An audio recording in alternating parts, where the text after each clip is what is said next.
If you like this channel and what I do here, please help to support my work by checking out one of my books, available from Lulu Publishing and Amazon.com. Thank you.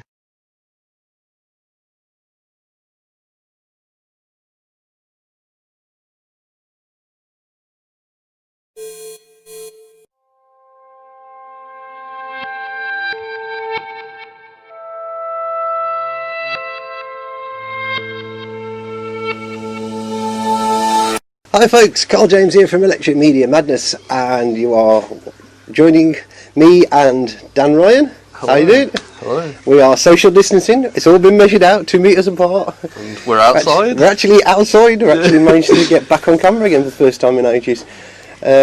So we've decided that we're going to do some what we're going to call rewatchables.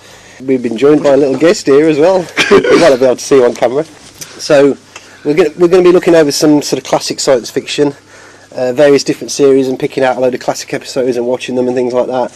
And given our recent dalliances with Star Trek Picard, we're not going to try and say too much about Star Trek Picard, are we, with this one? But we decided to go, because you're not really like a huge watcher of... It's only been recently that you've started watching some Star Trek and really sort of going into it. And I've seen the odd episode of Next Generation ages ago. Yeah. And that's it. I'd seen the best of both worlds. I'd seen that before. Yeah.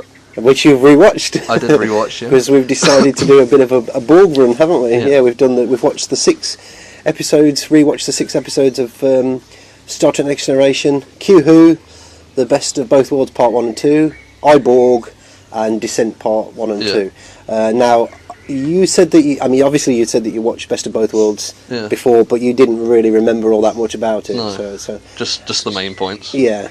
And you thought that you might have seen a bit of Descent Maybe. at one point. Yeah. Yeah. So let's jump into the first one. I have my trusty handy Star Trek Next Generation companion with me in case I need to refer to anything. Probably will be there in my head, but so we're starting with Q-Who, which was also a Q episode. Obviously from the title, and it was really a way to introduce the Borg. As I understand it, I believe the Borg was supposed to have been introduced at the end of season 1 because the Ferengi weren't very didn't quite pan out the way they wanted them to be as the adversaries, because they wanted to be the big bad. So, and originally they were supposed to be like an insect hive mind type thing, like insectoid type things. And I think it was Maurice Hurley who was one of the writers and executive producers on Next Generation in the 2nd season. He came up with the idea for the Borg, so he's the man that should be credited for that. Excellent, great idea. A bit of a rip-off of the Cybermen many years before in the Borg, but nevertheless they still were very, very popular. Q hurls the Enterprise into the path of a Borg ship on its way towards Federation territory, and they have their first encounter with them, and we learn a bit about Guinan's race and how they escaped the Borg and that, and they don't realise what they're getting themselves into, do they? Not really. At all. Which is a real sort of classic element of Star Trek, is this idea of exploring new life and new civilisations, that they really are so alien, aren't they, the Borg, when you first sort of see them. So what did you think, anyway, your first thoughts on the Borg and that? It's a really good introduction, because, well, I'd say it's important for the series as a whole as well, because they beat everything, basically, that they encounter. Either weapons or diplomacy, but generally, neither of those can work here. They view them as lower. The Borg view them as lower beings. They don't. They ignore them. Guinan says, doesn't she? You just like. I can't remember the exact quote, but it's just like you're like usable material, basically, aren't you? What they can build on and all that. They literally ignore them until they view them as valuable. And they can't. They adapt. They can't beat them with weapons. So it shows that they aren't this. Like the Federation aren't this force that can't be beaten. And it sets the Borg. It sets them up really well. And I think it's good as well, because there's this element of, as much as I love the whole idea, the whole ethos of the Federation and this sort of like futuristic utopia and all this kind of thing, such as it is, but there's very much a complacency to them out there exploring, and a lot of the alien races they come across are very sort of like them. Almost human, or not. They've got like a bump on their heads, or the foreheads or something like that, and sort of share their general sort of futuristic way of looking at living and all that kind of thing, and it's just totally foreign with the Borg. They're more superior beings. Yeah, which, I mean, if you look into sort of like alternative knowledge research and all that, this idea of sort of transhumanism and all that stuff, the Borg is the epitome of that. Yeah. And I think it's great that some researchers that I know, I mean, I've even done it myself when I've done talks on alternative knowledge and things like that, is showing little clips of the Borg and stuff like this is what humanity could potentially become if you take it to like the nth degree of how you integrate yourself with technology, all that kind of thing, you know. So there's a lesson certainly to be to be learned there from over dependency on technology and all that kind of thing. Yeah. Not that I'm a Luddite or anything, but at the same time, I think sometimes it can go a bit way too far. And again, I mentioned Doctor Who, but I think that was the message that we were trying to get across back in the 60s with the Cybermen as well. It was this idea of that if you go too far with your technology, then Well, did you think of Q, by the way? Because I don't know whether you'd really sort of seen any Q before. I have seen a Q episode. Oh, right, okay. I can't remember which one. Right. But I have seen one of him before. He's a good foil, isn't he, for Picard and the crew and that, and and it was the perfect device really to sort of introduce the Borg, but kind of pluck them away again. Because something we'll get into is this idea that the writers on Star Trek Next Generation were actually they actually put a moratorium on using the Borg at one point. I think it was Jerry Taylor who said, unless we can come up with a way that we can sort of defang them a little bit, make them like too, because it made them too powerful really right from the get go. They were really hard to write for because they, And because when you first told me there were 6 episodes, I was quite surprised because of how popular they are. But after seeing them in 179 episodes of Next Generation, and it works really well. Because I mean, they don't really beat them in the Next Generation. No, I mean they, as we'll come on to those episodes. I mean they look at like Borg that have been sort of like de-assimilated with Q and all the rest of it. So really, all you're getting is the Q, Who, and the Best of Both Worlds is the real Borg. Yeah. After that, you're talking before like First Contact comes along the film, and then Voyager, who just seemed to just get away from them every time they encountered them, which made them that really did defang the Borg. But there you go. Yeah. So. I mean, the first time, they beg him to get them out because they know I need you. You've got to help us, sort of thing. Otherwise. Yeah. And then the second time's just only coincidence, really, that they managed to get a bit of Picard gets through to put them to sleep. They still don't beat them. I always wondered. I mean, I don't think they would have written that episode anyway. But imagine if the Best of Both Worlds had been written just as the Borg come in and attacking, without Picard being captured by them. How would they have stopped them? How would they have? I don't know. Because it's all about Picard. Yeah. That's the linchpin of that story, is beating them, isn't it? Because if it wasn't for the fact that he'd been assimilated and he'd still got a bit of his humanity left, they'd have all died. Yeah, Earth would have been gone, and then the Federation, and then So, anything else you want to sort of talk about with regards to that first episode, Q Who? I love the look of the Borg. It's so basic. And the Borg ship, it's just the melting effect. We talked about that before, haven't we, with Picard? Yeah. But it's just scrap. Yeah. Really, and inside the Borg cube, it's just like junk metal, really. Yeah. And it's that industrial look, isn't it? And sort of, And it just shows that they can be anything, really. Yeah. And they're made of just anything. And and I mean, credit where credit goes to, like, I think it was Rob Bowman who directed that first episode, and he created so much of the look of it. And then also, like, the effects people, Dan Curry, and things like that, people like that, they were really key to sort of making it look the way it did. Yeah. I mean, it was brilliant, and done on the cheap as well. I mean, cheap by today's standards, probably not so much then, but absolutely. But the Borg are meant to be something that you're meant to be terrified by. Yeah. Like, in that universe, they are like an unbeatable force, really.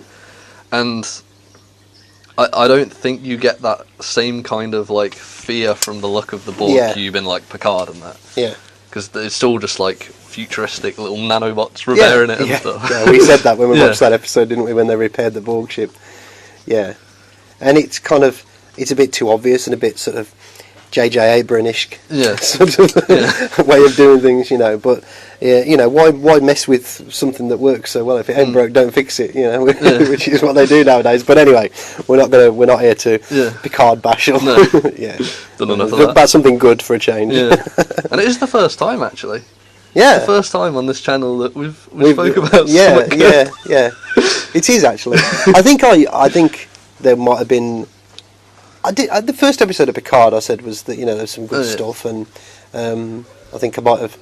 There was one episode of season 12 of Doctor Who, the Tesla episode, which I thought that I said was all right. You know, it was okay.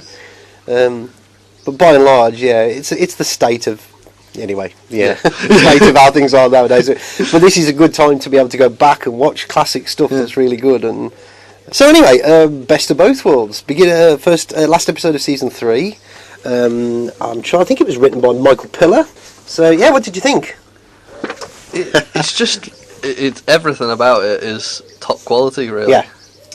Just the acting, the music, everything. Just the music's great, isn't it? That really stood out to me. Yeah.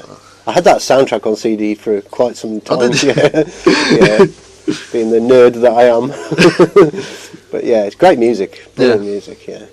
Some really interesting, good story stuff going on there as well. Riker with his promotion and not, you know, whether he should take it or not. Shelby, great character. Yeah, a real sort of foil for Riker and that. And there was some talk at the time about whether Patrick Stewart would be leaving Star Trek: Next Generation. So there was a genuine belief amongst a lot of people watching that this was. So the at stakes that moment really at the end of high. part 1, the stakes were high. Yeah, I mean Picard really genuinely could be gone out of the series, and Riker would be, you know. Yeah. And that moment, Mr. Worf, fire. Yeah. And that's it. Yeah. And you're waiting to see what. I mean, I obviously knew that he didn't die, but I still wanted to see what happened next. Yeah. I clicked that next episode straight away. Yeah. I mean, seeing as we're talking about Best of Both Worlds, we'll talk about Part 2 as well, obviously, within it. Part 2, I feel, is slightly less good than Part 1, but only in as much as it's the contrivance of the Data Picard thing that resolves it all. Yeah. But it's only a little niggly thing for me. It's you know, it's not. It just knocks it down that tiny little bit below Part 1. I believe that Michael Piller did not know how it was going to end when he wrote Part 1. He had no idea of where it was going to go. He just left it at that. And I think he wrote it in the hiatus between the seasons, you know, sort of something to that effect. And he had a lot of that stuff there was. He was considering sort of moving on from Star Trek: Next Generation, away from it as a because he was basically head of the writers' room at that point. I think. Any fans out there, correct me in the comments if I'm wrong, but I think Michael Piller was pretty much running the writers' room at that point. And he sort of was questioning whether to move on, and he wrote that into the Picard stuff. Yeah. You know, like the Riker stuff. Sorry, you know, like should I have I been hanging around for too long? Should I go? These were his own thoughts about being on the writing stuff. So it's really clever that he did that, and it gives it a real sort of realism to it, doesn't it? Yeah. And some great stuff with Guinan as well. Some really good stuff with Guinan there. You know, when she's sitting quietly in 10 forward and Picard goes in, you know, touring the ship before a battle, before a hopeless battle, you know, that kind of thing. Yeah, some absolutely fantastic lines, dialogue, and character development. Yeah. That is how you write Star Trek. That is, you know, that is a classic example. That's like, you know, if you was doing your 10 of the best Star Trek. You know, that Best of Both Worlds Part 1 would definitely be. It feels almost like a huge movie. Yeah, really. It would have worked. It could have worked really well as a film. Yeah. Like it didn't feel like just a normal episode. It felt like a grand movie. Yeah. They're just excellent villains because they're so different. Yeah. And I mean, you see that more so in Borg. Yeah. Because. Which is a good segue into that episode. Yeah. Really different direction to go. Naturally, they had to, didn't they? Because, like we've said, you know, you can't keep bringing it back. I'm trying to find ways to. So it just you've got this being that is just so different from the way that they know of life. Yeah. And just and you can see that both ways. They're both trying to understand. Yeah. Each other's way of life. Yeah. And it's done in a fantastic way. Yeah. It's a real kind of, it was a bottle episode as well, largely, just on the ship sort of thing. Yeah. Some good interplay between, as I understand it, when I watched the Blu-ray commentary for that episode, René Echeverria was saying that originally the stuff with Geordie was going to be Data stuff, but for some reason they couldn't remember Brent Spiner wasn't as available, so they moved all the stuff over to, or something to that effect. I might be misunderstanding that, but but it was a good way of bringing Geordie into a Borg story as well, and I mean that would come back a bit in Descent as well, but and again Picard and Guinan. But you pointed out something very, very interesting, because this is something that, again, we don't want to get into the Picard stuff too much, but I did say to you, what are your thoughts on seeing Picard in Star Trek Picard, and then seeing him, and you said to me, he's a completely different person. Totally. And as you pointed out, that it's almost like he had sort of come to terms to some degree with, certainly by the end of I, Borg, he's accepted it a lot more, hasn't he? And he's come to terms with what happened to him. I mean, and you see in Descent, well, we would talk about that more after, but when he talks to the Borg, he's like, I am Locutus of Borg. Yeah. Like, he owns it, kind of. Yeah. Like, it's not like he's got PTSD. Trauma, it's not, no, he's owned it now. He's taking it to, using it to advantage. He's come to terms with it completely. Yeah. So seeing how he is in Picard, it just I mean, I don't really want to blame Picard's writers too much for that, as much as I like blaming Picard's writers for things. I think that started with First Contact, because they re-energised that whole idea of PTSD with him to create a better thread for that film. Yeah. And arguably that is where everything with the Borg starts to really go wrong in the mythology of Star Trek, because the canon of Star Trek, because everything, if there was a tapestry to, no pun intended with that word, to the arc of where the Borg goes and Picard Locutus now, they kind of unthreaded it, sort of thing, a bit with First Contact, which was, because if you see in Star Trek Picard, it piggybacks on much more on the stuff in First Contact than the Borg episodes in Star Trek Next Generation, doesn't it? Yeah. Because, like you say, he'd reached a point where he'd owned it. You know, he'd come to terms with it, and as Picard would have, because that was the Picard that you always saw in Star Trek Next Generation. You know, people always say, "Oh, one of the things about Picard is he's arrogant sometimes and that," but like it or not, that's the character. Yeah, that's the character. But he isn't very arrogant in Picard. He's just a bit of a soy boy now. Yeah, he's on his Picard apology tour. Yeah. We won't go there. No. So anything else you want to say about I, Borg? I mean, it's a great little episode. It is. It's very quiet and very sort of introspective, and the nature of individuality and I am Hugh. You know, he doesn't want to go back, does he? No. He wants to, but the whole nature of freedom and you see at the start how terrified everyone is by just one. Yeah. Just one boy, basically, but... Yeah. And they're all terrified, they're like, what are you doing? Why are you raising? Yeah, why are you raising? And all the precautions they have to take and that. I mean, that again, that emphasises just how dangerous the Borg are. Yeah, definitely. Geniusly written they are. Yeah. It's such a great story about...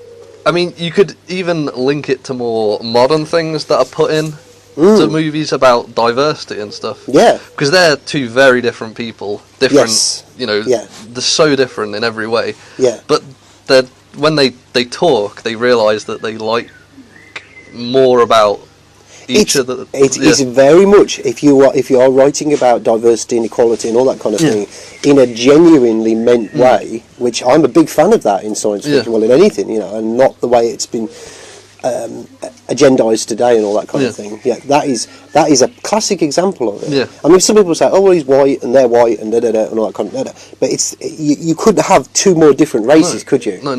And you're bridging the gap between the two. You're finding common ground. And that is classic Star Trek. That it really is classic. And then they find ways that appeal for each other's way of life. I mean, he could have just said, they're going to put that invasive program into him, weren't they, and send him back. They could have just used him as a weapon. Yeah. But they didn't. I mean, some people would argue, well, they kind of still used him as a weapon because he would have de-assimilated everybody, you know, Borgified everybody, but which is where we're getting to Descent. But no, they sent him back because they hoped that his individuality would spread, and it's not about weaponising it. No, he didn't there is an element of wanting to defang the Borg, but it was come much more from a place of this is an individual. They're not all just this and hive mind. They all can be people. Individuality. Yeah, absolutely. Great way of a really good, strong morality tale. Descent. Yes. Part 1. But strange way to take the Borg. For obvious reasons, because they couldn't keep finding ways to keep beating them or getting away with it sneakily. But so, what did you think of that initial opening when they go down to the colony, the science colony, and then the Borg are there, the doors open, you know, and what was your? Because initially, what was your thoughts on what's going to happen now? It's very surprising to see that, because at the end of iBorg, you don't know what happens after. No. You don't know if it spreads or anything. Yeah. And they're concerned for people who've died, their fellow Borg that have died, and it's like, wow, they are individuals now. Yeah. And they're like the Lost Boys, aren't they? Yeah. Just like, all guns blazing, everything. And it's a great setup. I don't think it delivers on its premise. No, it doesn't. As a setup initially, it's brilliant. You think, bloody hell, they're like Klingons now, you know. I mean, they actually say that in the episode, doesn't he? He says, Riker says they fought more like Klingons than, well, no offence, Mr. Worf, you know. And then you get Data angry as well. Yeah. It's one of those cliches of science fiction, but it works. Yeah. It works for the story. Yeah,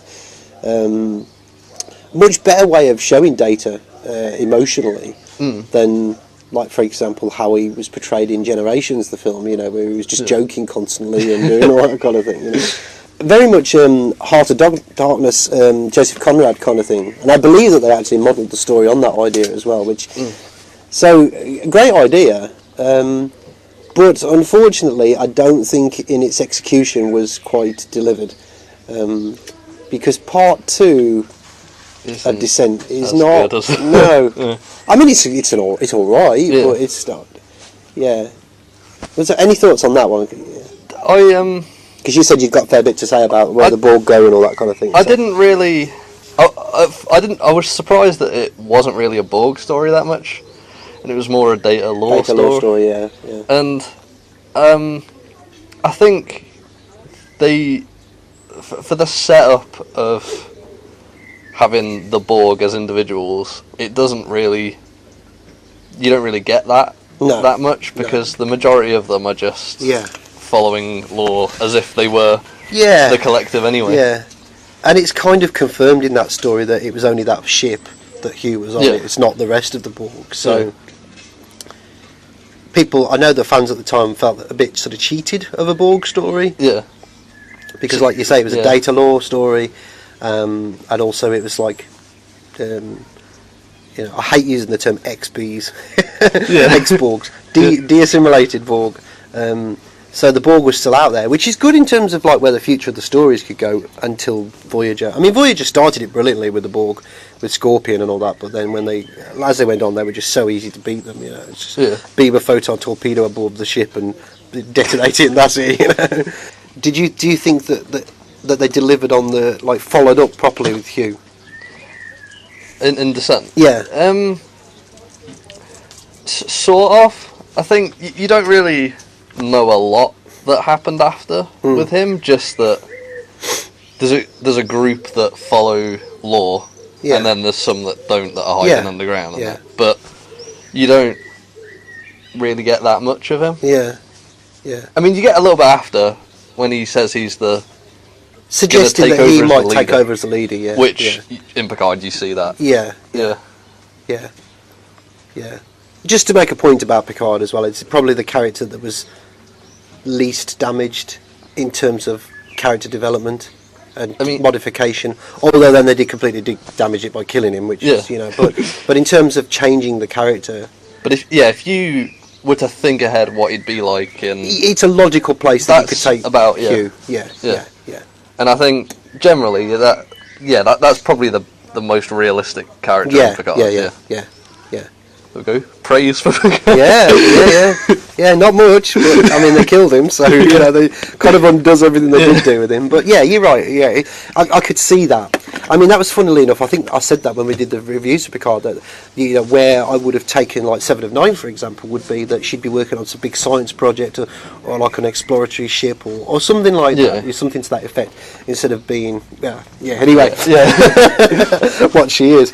And that kind of really ties up the Borg for the Next Generation, doesn't it? Until they come back in the film, which, I mean, I tend to think of that in its own separate entity. It's almost like they reinvented the whole myth. I kind of feel that the Borg, I mean, you can argue with Descent as well, that kind of happened there, but I kind of feel that you never really ever saw the true threat of the Borg again. Maybe Scorpion, the two-parter in Voyager. With part 2, you do feel like you're a little bit cheated of a Borg story. Yeah. Because the setup in part 1, it's like really like, ooh, what's going on here? Mm-hmm. And then it's just Data. It's Data for the whole time, and them searching for him in part 1. Yeah. And then you barely see them in part 1. Really, it's at the start, and then when they surround them at the end. Yeah. But then part 2, you don't really see that much of them either. Still, they're just like the torturing Geordie. Data. You're right. It's a Data story. Yeah, like grunts, really. Yeah, I mean, you could argue that the Star Trek Next Generation stories always came from a place of serving the characters first, before the larger science fiction sort of issue.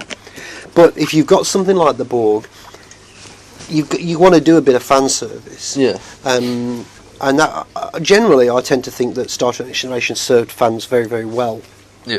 As opposed to where Star Trek went eventually. But if you've got like an idea like the Borg, especially when you're using it so sparingly and it's barely going to be there, you want to deliver, don't you? Yeah. I mean, 6 episodes really, and that's 2 of them. Right? Yeah. Not that they're bad episodes. No. They are. Not. Descent is good. Yeah. But it's a curious place where they took it, isn't it? Yeah. And I think they became prisoners of their own good idea, for want of a better way. It's like it's rare that happens in science fiction. That you actually have something that's so good that you kind of think, oh shit, we can't really take it anymore. We're going to have to go. And I know writers tend to be like, oh, we don't want to keep repeating ourselves. We want to, but again, this old idea is it's used sparingly. If it ain't broke, don't fix it. You can go back and kind of revisit it again, and the fans would lap it up. The fans would lap it up. I mean, the fans loved it with that 30 seconds worth of the battle at Wolf 359 they got in Emissary, the first part of Deep Space Nine. They loved it because you finally get to see something of the battle. It's only like 3 or 4 ships, and a Borg ship, but it's great. People wanted to see that for years. There's something that I was going to say actually, because in the Best of Both Worlds, you only see part 2. You only see the wreckage of the ships. You see Admiral Hansen on subspace. The battle doesn't go well. Shaky, that kind of thing, and then that's it. Then it's done. Yeah. But that also helps showing how truly deadly they are. Yeah. In fact, it's all brilliant, these isn't ships don't even scratch it. 39 starships, 11,000 lives gone. And they didn't even scratch it. They just Yeah, brilliant. Really good. Yeah, that's how you without showing anything, you're making it very, very clear just how dangerous. That's how you write things well. That's how you write things well. One thing I noticed while watching them, kind of, because I watched them all. Well, we were going to do some different episodes. Yeah, we are going to do some more videos like this. We're going to do some Klingon-y type ones, and we're going to do some of the timey-wimey Yesterday's Enterprise, things like that. And we'll look at sort of like Picard stories and things like that as well. So carry on, yeah. We were going to do Best of Both Worlds and then 2 other episodes. Yeah, we're going to do Yesterday's Enterprise and Cause and Effect, weren't we? But I'm glad we did the Borg. We did the Borg, so I watched that. Then I watched Q-Who, iBorg, and then Descent, basically after each other. Yeah. And Descent, you can, it doesn't... When watching them that close together, it doesn't seem as good as the others. Yeah. So, I think, bearing in mind how I watched Star Trek when I was young, many years ago, I kind of think that, because we had to wait a long time, towards the end of Next Generation, the videos were being brought out, the old CIC videos, VHS videos in the UK, and you get 2 episodes per video cassette. And we were kind of, I think we jumped ahead of what was being shown on UK television. We were still behind American television, but we were a bit ahead by that point. But you would wait several years, literally. Several years had gone by before the Borg came back again. So it would seem wow. Yeah. But when you watch them back to back, like you say, I mean, I just load up Netflix. I'm like, oh, that one. Yeah. It does. It shows that it kind of went down. Yeah. Not to make it bad, not to say that they're crap or anything, but the standard and where they were taking it kind of did peter off. Yeah.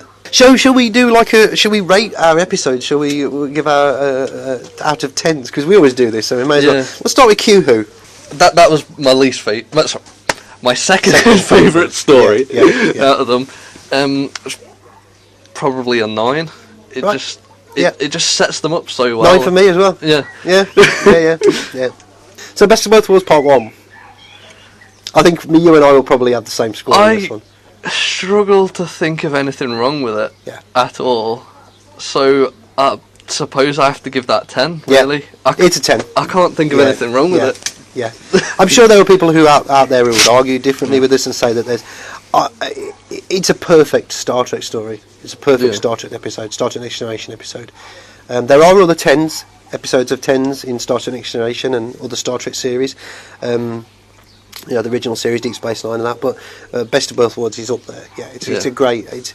I could sit here and think, is there anything at all that? No, I don't think there really is. No. It just does every second is used so well. Yeah, in that episode. Part 2. Do you want to rate that separately, or do you want to? I will do. I think it's a little bit. It's a little bit below the first one. Not much though. Yeah. Probably like 9.5. Right. Just because. Okay. You've got so much suspense in the first one. Yeah. So much, everything being perfect. Yeah. And they delivered very well. They did deliver extremely well. But I mean, for me, it's a 9. I mean, it only loses point in as much as I just feel like. Maybe I'm being a bit unfair on it, because where could they have really gone with it anyway? So, I mean, how could they have suddenly just come up with a weapon that would have destroyed the Borg ship? Like an actual weapon, like some sort of weird beam of some sort that the Borg didn't know about from Picard. So they really didn't have anywhere else to go but to do what they did. So yeah. So I just think the setup for it is amazing. Yeah. And the conclusion and everything was still amazing. Yeah. But as an episode, just a bit under. Yeah. But barely under. Yeah. Okay, 9.5. Yeah, that's good. Yeah. So 9 for me for that one. So Borg. In terms of quality, I'd say it's quite similar to Q-Who, and I'd probably give it 8.5 to 9. See, that's weird, isn't it? We're kind of following the same pattern with our thinking. Yeah. It's a great episode. It's a really good story, really good morality tale. It talks about individuality, all that kind of thing. Really good story. But my problem with it is that it kind of leads the way into defanging the Borg. Yeah. It kind of sets the stage for that. Which, if I'm taking the episode on its own right, it's not really the fault of that episode, it's the fault of Descent that does that. But it's setting the stage for that to happen. Yeah. So I have to consider that, which does defang it a little. So for me, it's an 8. Yeah. Maybe an 8.5. Yeah, probably about 8.5 as well, yeah. Descent Part 1. That's... They do take away a lot of the fear of the Borg, even though, as we said, it's a good setup. Yeah. They it's a good data story as well. It's good. You can tell that they're different, and the fact that they're thinking individually takes away part of the fear and strength behind them. Yeah. And then it goes off into a data. Yeah. which isn't a bad thing. And it's a story. Certainly, with part 2 is concerned, it's a story about Data and Geordie's friendship as well, and that kind of thing, which is much more away from the Borg stuff than. Yeah. So. I'd give part 1 about an 8, probably. Right. Okay. Yeah, it's a 7 for me. I don't think it's quite. It's a good story. Yeah. It's a good story. Really good, strong, solid story. Some really good ideas with Data's emotion and all that kind of thing. But yeah, if I'm saying that the fault with it lies on the fact that it just didn't deliver with the promise of where the Borg could go, it isn't just that. It's very heavily concentrated on Data trying to recreate the emotions and all that kind of thing, and you get the feel like it's going on a bit too long. That is. Yeah. I know it's an important thing with Data experiencing emotions for the first time and all that, but it's kind of that they keep hammering that idea home. Yeah. Like he's doing it on the holodeck. He has a conversation with one makes the other one redundant. You know, the stuff on the holodeck where he's trying to recreate it, and Geordie comes in and turn the safeties off and all that kind of thing. But then he has the conversation about it with Deanna Troi as well, Councillor Troi. And they're kind of just repeating the same things. That is true. Yeah. And then when he's talking to the other Borg, whose name Croesus was it, and he says to him, do I want to experience these emotions again? It's repeating the same thing, so it's like a third time. So it kind of like they're riffing on the same beat again, and for a good 20 minutes of the episode, That is true. And I'm thinking, when you look at what was so in Best of Both Worlds Part 1, they went from one thing to another thing to another thing, like that. There's so much that they could have took it, and they're kind of just playing that same. That is true. Yeah. So I thought about it like that. Yeah. So for me, that's why I give it a 7, because it's a good story, but it kind of hammering the point home a bit too soon, a bit too much. Same problem with Descent Part 2. Yeah. But modified by the fact that you've got Lore thrown into it. But Lore's not actually in it that much either. No. Which is a weird thing. And he's not really that good in it, really. No. He just like some dictator. Yeah, the idea. I mean, it's a bit naff. Yeah. I mean, it's this idea of.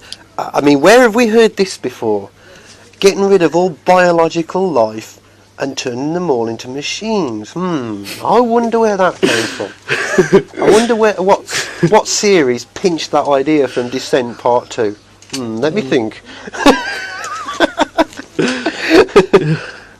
Robots, synthetic life, artificial life forms that want to, and part biological apparently now, because they can clone cells of things out of.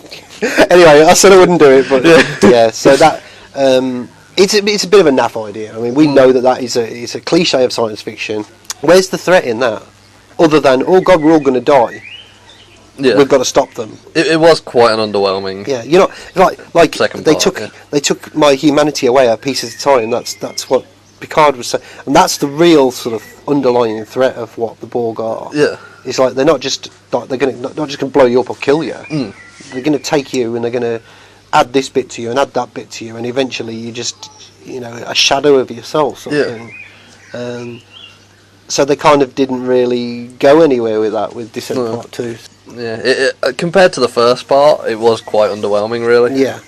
Like Lore's just becomes sort of like some generic superhero movie villain. Yeah, basically. Yeah. And not even a shaded one, like got some sort of like Thanos maybe. Yeah. So, a score for that one? Give that one a 6. Yeah, I'm gonna give it 5. Yeah, it's middling. It's all right. It's not a bad story, but it's all right. Yeah. So that's it for our little jaunt through Borg space for Next Generation. Yeah. So thank you for joining us, and we will see you in the next video. Goodbye. Thank you.